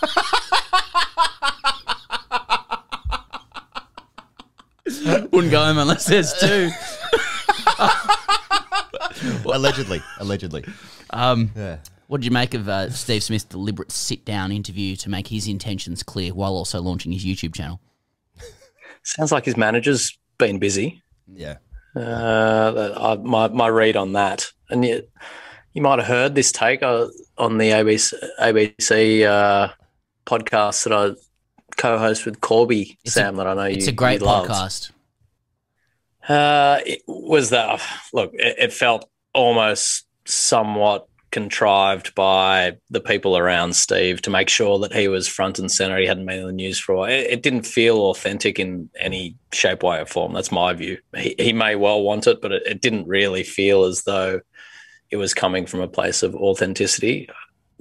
It was just odd. It came from nowhere. It wasn't even in the public discourse. Well, people weren't talking about it at the pub. They weren't sitting down going, I wonder if Steve Smith's wondering if he's going to be wanting to captain when Tim Payne retires after the Ashes. Yeah. Speak for no yourself. one was talking about it. But yeah, bang, front page, Sunday Telegraph. I want to be the captain again. Yeah. Don't we all? Do you think... exactly. I mean, look, he is the greatest modern batsman, well, after Ponting, he could well end up as the greatest modern batsman Australia's ever seen. This guy is a genius.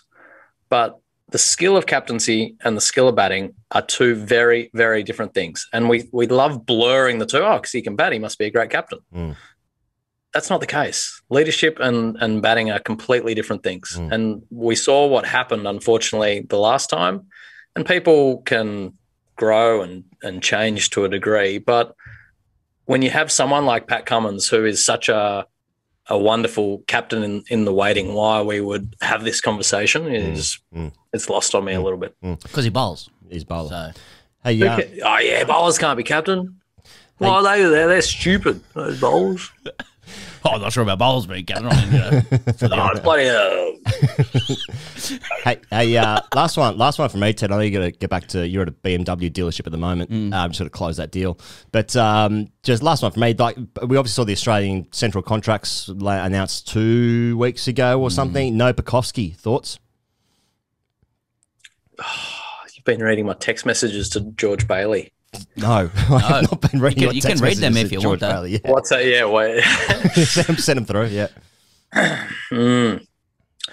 I thought he was unlucky. Look, if you're opening the batting in Test cricket, if you're the standout player in domestic cricket, and you're 22 years old, you deserve a central contract in my mind. I'm all for keeping people hungry, but it feels as though he earned that, regardless of whether he comes back from injury or not. He's someone who's shown that he can play at test match level, and he's a class above domestic cricket. So my mind is that's what national contracts are for. If I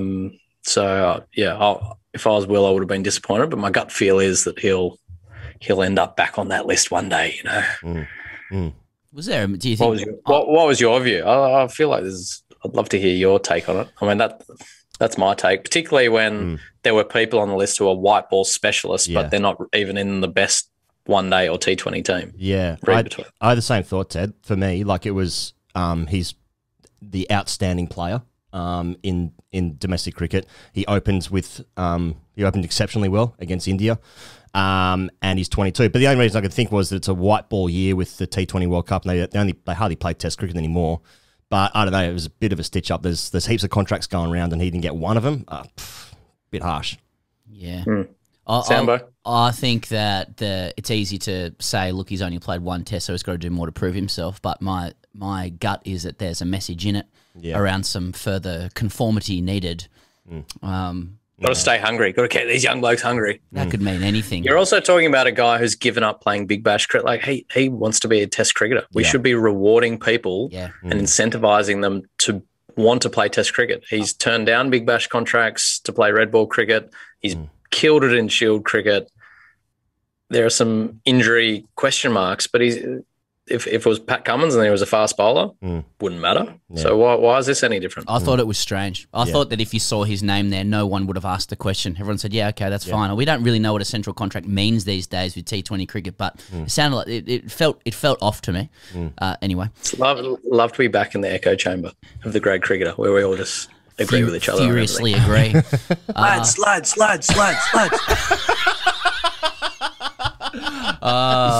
There's more questions there. Why don't we save it for another week? You know, I feel like there's more we can mine here. So why don't we leave it there? I'll let you get back to your dealership and the dealership. The next season launch in 2 weeks. Exactly. T20 League, Caribbean League. You name it. We're huge everywhere.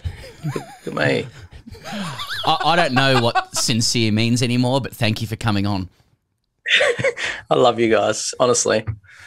It's such a treat. I'm so grateful that you give me any kind of airtime as an irrelevant former cricketer.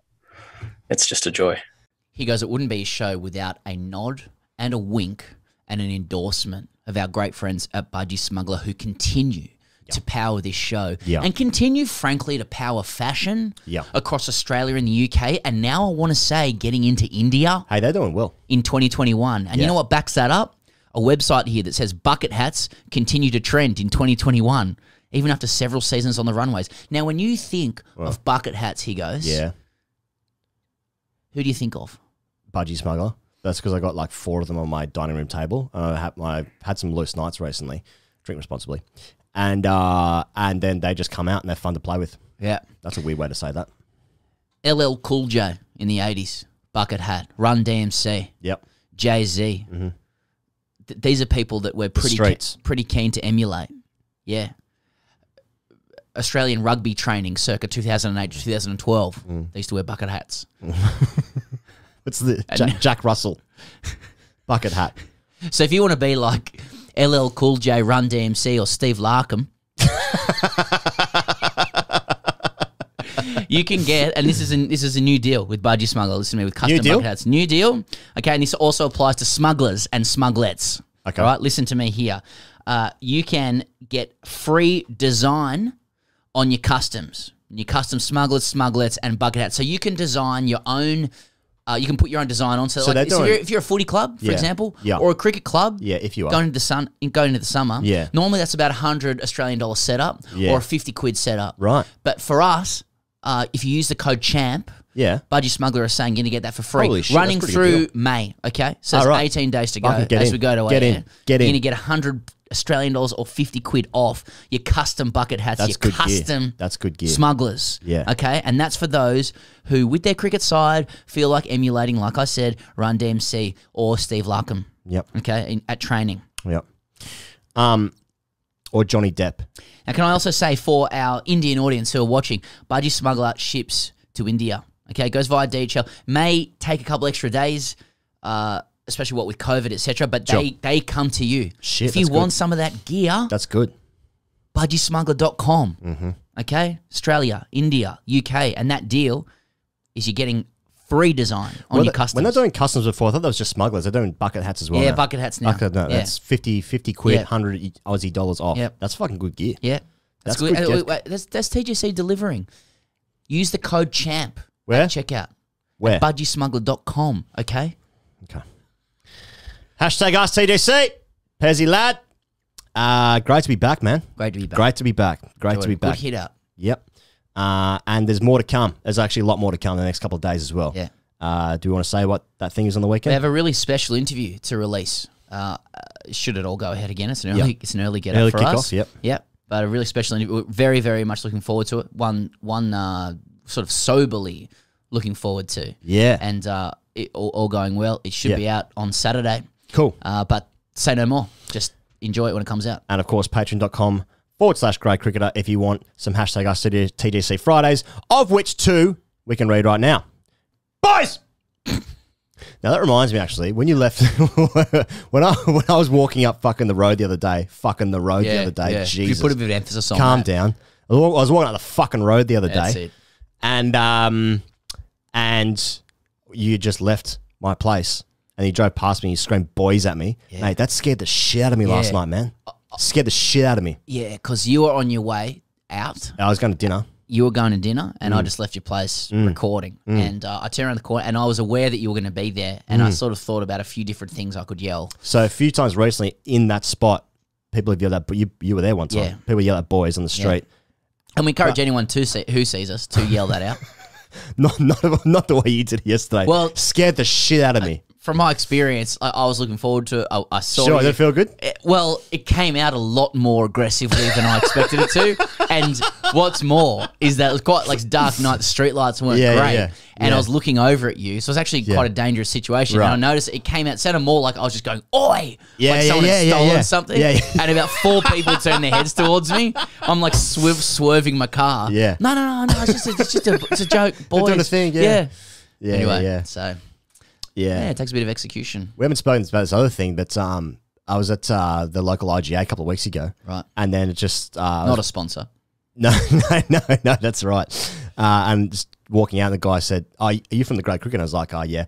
And he goes, RCB. So there's a bit of backstory to that if you're not following the IPL thing. We had an interview requested to be taken down by Royal Challengers Bangalore because some stuff happened. But we got banned. Yeah. It was the banned interview. Burning of the books. But anyway, so it's like I had this like small interaction, lovely interaction with this guy, and then the comments on the next video is like, "Lovely to meet you last night, Sam." Yeah, I'll take that. That's not my fucking name. Jake said, "Boys, I hope you're doing well. The lockdown in the UK has got me thinking, and I need some serious help on settling something which has been troubling me for some time. The incident occurred a couple of seasons ago when I was about 18. To set the scene for you boys, I was involved in a T20 game against a local club whose ground happened to be in the middle of a park. I'm not sure how good your guys' knowledge is of England, and particularly London, where this was happening, but where we have an infestation of what I like to call chavs. I believe you guys call them bogans. These chavs, normally no older than 14, always have a local hangout spot in a park where they like to roll their cigarettes and drink countless energy drinks, waiting to steal someone's phone. Being the football fans that they were, they deemed it necessary to shout abuse at the posh wankers playing cricket. Anyway, I'm sure you can picture the blokes that I mean. After locking my phone and wallets away in the car, I strolled out to open the batting, making sure to avoid eye contact with any of these locals, and held my breath to avoid getting high off the fumes circulating around the ground. The first over goes by with no trouble. As I take my guard for the second, I turn and see a little ginger kid, no older than 16, marking his run-up. The keeper comes up to the stumps, and immediately I know this kid is a beta male.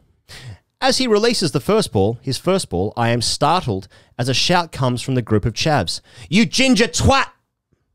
Unsurprisingly, the ball strayed a few yards down leg. I turned to the keeper, as I was confused if these guys were his mates, to which he replied, "No, he gets us every week." A few more balls passed, and different shouts of "F off, Ron Weasley" came bellowing from the boundary. I couldn't help but feel sorry for the kid, as I tried to come up with other Ron Weasley-themed jokes in my head. Anyway, the boy was clearly rattled, and that means one thing. Here comes an absolute pie. I charged down the wicket and sent him back over his head for 6. After taking the first 4 balls of his second over for 20, the shouts for the group by the boundary turned to, "You're shit!" I couldn't help but think, at least he's getting a break from the mildly racist abuse he was receiving before. I then began to think, should I just block his next ball, or even give someone a catch? As he ran in, I thought to myself, no, I paid 10 quid to play this game. I'm not going anywhere. A 50-mile-per-hour full toss followed, which I thoughtfully made sure only went for 4. To paint the picture, none of my teammates are clapping, and a few of the parents have notified the police of the group hurling abuse at this poor boy. With 1 ball left of his over, the boy pulled up with a rather suspicious ankle injury, and the ball was passed to his teammate to finish the over. I have a couple of questions for you guys. What would you have done in my situation? Was he really too offended by the abuse that he didn't want to bowl, or did he just not fancy bowling against me? Would love your thoughts, and please keep my surname anonymous. Cheers, lads. Jake. I'll edit that bit out.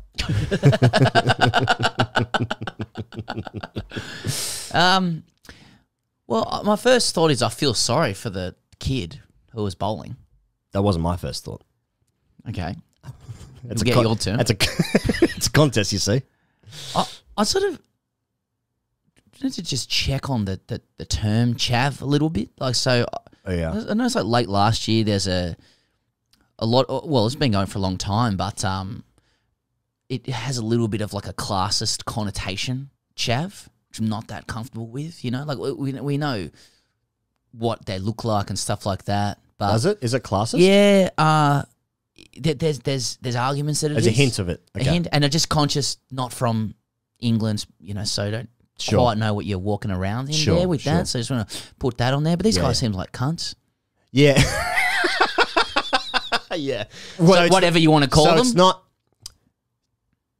Chavs aren't in Australia. Though I think everyone in Australia understands that term once it is said, but they're not bogans. Bogan's a different thing. It's a different thing. Bogan has a more of a genial quality of like not genial. It's more relaxed, friendly, personal, like a bit rough around the edges, you know. But well, good for a yarn, couple of beers, and we're good to go.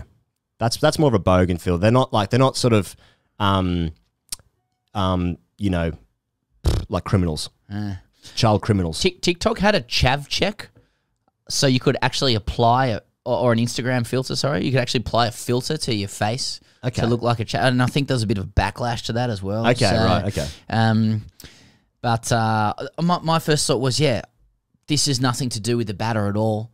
This child was being mocked. And, like the good stuff to the batter, just smashing him everywhere. That's his job. Deliberately hitting a 4 is a bit beta for me. Yeah. How many sixes do you hit, brother?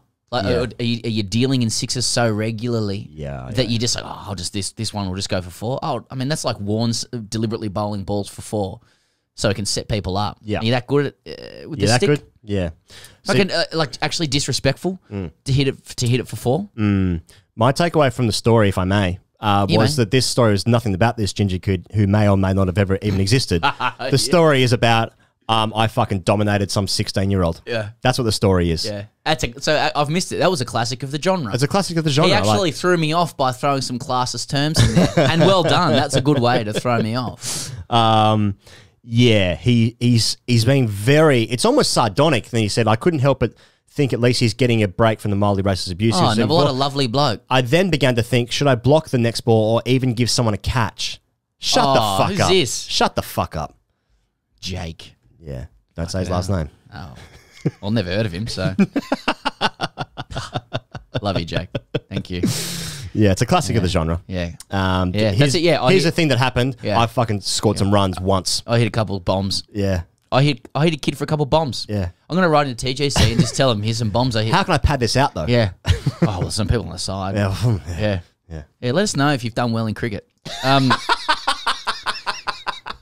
Right in. Put as much mayo around it as possible. Whatever you want. The actual point is you did well once. Yeah. It didn't say went past 50, even 100. He scored 20 off an over. Off the first 4 balls of an over. Fuck, you're hanging on there, aren't you? You're hanging on there for something. I want more stories where people unapologetically dominate. No, I don't, man. Oh, I won't read them. You're just trying to boost engagement. Anyone if you're going to dominate and you're going to write a story about it, be honest. That's all I'm saying. I'm not saying like, I was ethically compromised on my way to 321, you know, or on my way to destroying somebody who isn't a fully grown adult. Yeah. Who's being bullied. Yeah. I just didn't know whether they hit him for 6 or 4. Hey, or give someone a catch. Yeah. Give someone a catch. Give me a break. Get the fuck out of here. I don't even do that for a 5-year-old niece. Exactly, Christmas. It's disrespectful to them. Yeah, exactly. Yeah. Jeez. Worst bullying you can give. Sorry, Jake. Last one? Yeah. Mark Johnson, and the headline is, would you rather it rain on your wedding day or the semi-final weekend? My fiancé and I were walking home from work and I was expressing concern about the weekend's weather. It was mid-March and the semis were that weekend. The forecast was iffy, inverted commas, as it always is in March, particularly if you don't have the security of rain insurance by finishing top 2. We'd finished 3rd, actually equal 2nd, but 3rd on quotient. In the final round game, I was the only batsman dismissed in a crushing 9-wicket win when I mishit a half-tracker off a 15-year-old spinner and a bloke took a specky at backward square. That meant I was blamed by my teammates for us being placed third by 0.01 on quotient. So when my fiance said, would you rather it rain this weekend or on our wedding day, carefully planned for the first weekend in April? On our first date 2 years prior, I intentionally had not told her that I had made 99 not out that day. Knowing cricket was a massive turn-off. I sacrificed the club's player of the day jacket, meaning dinner and drinks at the sponsor's venue in the pursuit of love. So I paused, as a lawyer should.